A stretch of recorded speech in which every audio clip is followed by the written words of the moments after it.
पुणेसह त्याच्या आसपासच्या भागामध्ये गारपीट झालेली आहे. आज दिवसभरामध्ये गारपीट जबरदस्त प्रमाणात पुणेसह त्याच्या आसपासच्या जिल्ह्यांमध्ये आपल्याला पाहायला भेटलेली आहे. नमस्कार मित्रांनो, द लाईव्ह वेदर यूट्यूब चॅनलमध्ये आपलं मनापासून स्वागत आहे.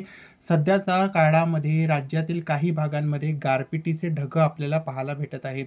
आपण या सॅटेलाईट इमेजमध्ये पाहू शकता, राज्यामध्ये काही ठिकाणी आपल्याला गारपिटीचे ढग पाहायला भेटत आहेत. इथे मध्य महाराष्ट्राचा भाग आहे. या भागामध्ये सध्याच्या काळामध्ये गारपिटीचे ढग आपल्याला दिसत आहेत. तसंच आपण पाहू शकता, दिवसभरामध्ये आपल्या विदर्भाच्या भागामध्ये अनेक जिल्ह्यांमध्ये ढगाळलेलं वातावरण होतं, पण पाऊस सध्या विदर्भाच्या भागामध्ये पडलेला नाही आहे. अद्यापही विदर्भामध्ये तापमान वाढलेले नसून त्यामुळे कन्व्हेक्टिव्ह क्लाउड्स नाही बनलेले आहेत आणि यामुळेच विदर्भामध्ये दिवसभरामध्ये आपल्याला कोरडे वातावरण पाहायला भेटलेले आहे.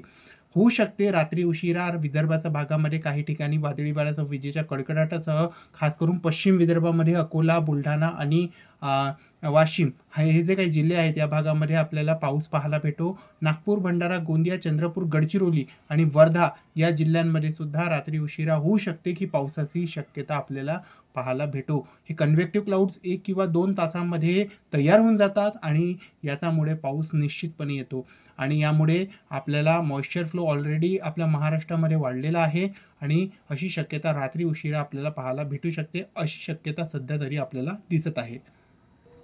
मित्रांनो, जर आपण सध्याच्या काळातली सॅटेलाईट इमेज तुम्हाला दाखवली तर राज्यामध्ये काही जिल्ह्यांमध्ये पावसाचे ढग बनलेले आहेत. यामध्ये पुणेचा भाग आहे, अहिल्यानगरचा भाग आहे, त्यानंतर नाशिकच्या भागामध्ये सुद्धा मागच्या काही तासांपासून पाऊस होत आहे. त्यानंतर छत्रपती संभाजीनगरमध्येही पावसाचे ढग आपल्याला दिसत आहेत. हळूहळू छत्रपती संभाजीनगरच्या भागामध्ये पाऊस वाढणार आहे. त्यानंतर बुलढाण्याच्या भागामध्ये पाऊस होत आहे.